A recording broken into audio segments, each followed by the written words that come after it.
ಕಾಂಗ್ರೆಸ್ ಸರ್ಕಾರದ ಸಚಿವ ಡಿ ಸುಧಾಕರ್ ವಿಧಿವಶ.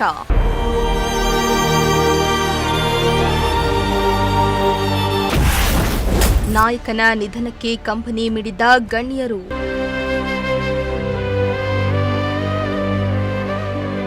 ಕಾಂಗ್ರೆಸ್ ಸರ್ಕಾರದ ಯೋಜನೆ ಮತ್ತು ಸಾಂಖ್ಯಿಕ ಸಚಿವ ಹಾಗೂ ಚಿತ್ರದುರ್ಗ ಜಿಲ್ಲಾ ಉಸ್ತುವಾರಿ ಸಚಿವರಾದ ಡಿ ಸುಧಾಕರ್ ಅವರು ವಿಧಿವಶರಾಗಿದ್ದಾರೆ. ಕಳೆದ 1 ತಿಂಗಳಿನಿಂದ ಸಚಿವ ಸುಧಾಕರ್ ಅವರು ಅನಾರೋಗ್ಯಕ್ಕೆ ತುತ್ತಾಗಿದ್ದು ಬೆಂಗಳೂರಿನ ಕಿಮ್ಸ್ ಆಸ್ಪತ್ರೆಯಲ್ಲಿ ಚಿಕಿತ್ಸೆಯನ್ನ ಪಡಿತಾ ಇದ್ರು. ಆದರೆ ಇಂದು ಮುಂಜಾನೆ 3:15 ಸುಮಾರಿಗೆ ಚಿಕಿತ್ಸೆ ಫಲಕಾರಿಯಾಗದೆ ನಿಧನ ಹೊಂದಿದ್ದಾರೆ.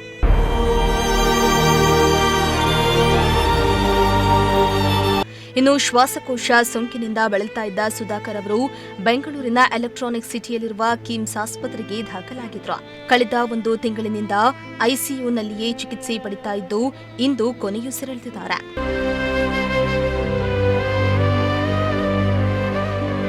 ಇನ್ನು ಕಾಂಗ್ರೆಸ್ ಸರ್ಕಾರದಲ್ಲಿ ಪ್ರಭಾವಿ ಸಚಿವರಾಗಿ ಡಿ ಸುಧಾಕರ್ ಅವರು ಗುರುತಿಸಿಕೊಂಡಿದ್ದು ಕೃಷಿ ಹಾಗೂ ಲಿಕ್ಕರ್ ಉದ್ಯಮದಲ್ಲಿ ದುಡಿತಾ ಇದ್ದ ಸುಧಾಕರ್ ಬಳಿಕ ರಾಜಕೀಯ ರಂಗವನ್ನ ಪ್ರವೇಶಿಸಿದ್ರು. ಮಾಜಿ ಶಾಸಕ ಎನ್ ಜಯಣ್ಣ ಅವರಿಂದ ರಾಜಕೀಯ ಕಲಿತ ಸುಧಾಕರ್ ಹಂತ ಹಂತವಾಗಿ ಬೆಳೆದು ಚಿತ್ರದುರ್ಗ ಜಿಲ್ಲೆಯ ಪ್ರಭಾವಿ ನಾಯಕ ಹಾಗೂ ಜಿಲ್ಲಾ ಉಸ್ತುವಾರಿ ಸಚಿವರಾಗಿ ಗುರುತಿಸಿಕೊಂಡ್ರು. ಸಚಿವರಾಗಿದ್ರೂ ಕೂಡ ಎಂದಿಗೂ ತಮ್ಮ ಸರಳತೆಯನ್ನ ಬಿಟ್ಟಿರಲಿಲ್ಲ. ಈಗ ಅವರು ರಾತ್ರಿ 3:15 ಗಂಟೆಗೆ ಅವರು ವಿಧಿವಶ ಆದರು. ಈಗ ಅವರನ್ನು ಇಲ್ಲಿಂದ ಮೊದಲನೇದಾಗಿ ಅವರು ಸದಾಶಿವನಗರ ಮನೆ, ಅಲ್ಲಿಗೆ ಸದಾಶಿವನಗರದಲ್ಲಿ ಮನೆ ಇದೆ ಅವ್ರದ್ದು, ಅಲ್ಲಿ ಹೋಗಿ ಅಲ್ಲಿ ಒಂದು ಜಸ್ಟ್ ಒಂದು 15 ನಿಮಿಷ ಒಂದು ಅರ್ಧ ಗಂಟೆ ಅಲ್ಲಿರಿಸಿ ಅದರ ನಂತರ ಹಿರಿಯೂರು ತಾಲೂಕು ಕ್ಷೇತ್ರದ ಅಲ್ಲಿ 3 ಬಾರಿ ಅವರು ಶಾಸಕರಾಗಿ 2 ಬಾರಿ ಸಚಿವರಾಗಿದ್ದಂಥವ್ರು. ಅಲ್ಲಿ ಸ್ಟೇಡಿಯಮಲ್ಲಿಟ್ಟು ಸುಮಾರು 3 to 4 ಅವರ್ಸ್ ಅಲ್ಲಿಟ್ಟು ಸಾಯಂಕಾಲ ಚಳಿಕೆರೆಗೆ ನಾವು ಶಿಫ್ಟ್ ಮಾಡ್ತೀವಿ. ಚಳಿಕೆರೆ ಮನೆಯಲ್ಲಿ ಪೂಜೆ ಆದ ನಂತರ ನಾಳೆ ಬೆಳಿಗ್ಗೆಗೆ ಅಲ್ಲಿ ಚಳಿಕೆರೆನಲ್ಲಿ ಎಲ್ಲ ಪಬ್ಲಿಕ್ಸ್ಗೆಲ್ಲ ದರ್ಶನ ಕೊಡೋದಕ್ಕೆ, ಜೊತೆಗೆ ನಾಳೆ 4 ಗಂಟೆಗೆ ಅವರಿಗೆ ಕ್ರಿಮೇಷನ್ ಕಾರ್ಯಕ್ರಮ ಇತ್ತು. ಜಸ್ಟ್ ಮನೆ ಹತ್ರ ಹೋಗಿಸಿ ಅಲ್ಲಿಂದ ಅದ್ರ ಮುಖಾಂತರ ನಾವು ಹಿರಿಯೂರಿಗೆ ಹೋಗೋಣ. ಚಳಿಕೆರೆಯಲ್ಲಿ ಅಲ್ಲಿ ಅಂತಿಮ ದರ್ಶನಕ್ಕೆ ಅವಕಾಶ ಇದೆ ಸರ್? ಹೌದೌದು, ಚಳಿಕೆರೆನಲ್ಲಿ ಇದೆ. ಚಳಿಕೆರೆ ನಾಳೆ ಬೆಳಿಗ್ಗೆಯಿಂದ ಇರುತ್ತೆ, ಸಾಯಂಕಾಲನೂ ಅಲ್ಲೇ 4 ಗಂಟೆ ಮೇಲೆ ನಾಳೆ. ಸರ್, 1 ತಿಂಗಳಿಂದನೂ ಹುಷಾರಿರಲಿಲ್ಲ, ಕ್ರಿಟಿಕಲ್ ಕಂಡೀಷನ್. ಏನಾಗಿದೆ ಸರ್? ನಿಮಗೆ ಎಲ್ಲ ಈಗಾಗಲೇ ಗೊತ್ತಿದೆ, ಎಲ್ಲರಿಗೂ ಬಹುಶಃ ಮಾಧ್ಯಮದವ್ರಿಗೂ ಗೊತ್ತಿದೆ.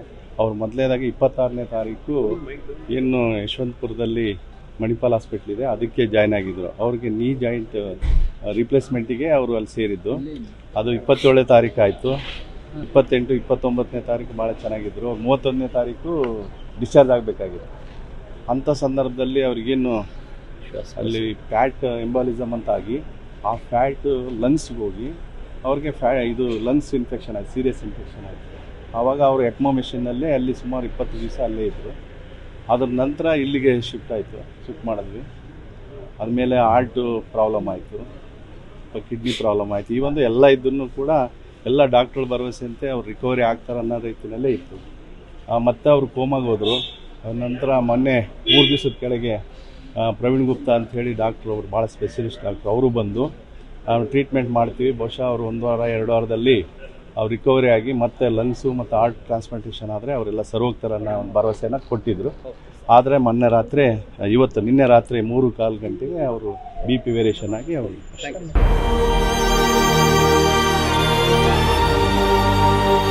ಇನ್ನು ವೈಯಕ್ತಿಕ ಜೀವನದಲ್ಲಿ ಸರಳ ವ್ಯಕ್ತಿತ್ವದಿಂದಲೇ ಗುರುತಿಸಿಕೊಂಡಿರೋ ಸುಧಾಕರ್ ಅವರ ಪತ್ನಿ ಹರ್ಷಿಣಿ, ಮಗ ಸುಹಾಸ್ ಹಾಗೂ ಪುತ್ರಿ ಸ್ಫೂರ್ತಿ ಅವರನ್ನ ಅಗಲಿದ್ದಾರೆ. ಇನ್ನು ಸಚಿವರ ಅಕಾಲಿಕ ಮರಣದಿಂದ ಚಿತ್ರದುರ್ಗ ಜಿಲ್ಲೆಯಾದ್ಯಂತ ಶೋಕದ ಛಾಯೆ ಆವರಿಸಿದೆ. ಸಚಿವ ಸುಧಾಕರ್ ನಿಧನಕ್ಕೆ ಅಪಾರ ಅಭಿಮಾನಿಗಳು ಹಾಗೂ ಹಲವು ಮಂದಿ ರಾಜ್ಯದ ಗಣ್ಯರು ಕಂಬನಿಯನ್ನ ಮಿಡಿದಿದ್ದಾರೆ. ಸಚಿವರ ನಿಧನಕ್ಕೆ ಸಿಎಂ ಸಿದ್ದರಾಮಯ್ಯ ಟ್ವೀಟ್ ಮಾಡಿ ಸಂತಾಪವನ್ನ ಸೂಚಿಸಿದ್ದಾರೆ.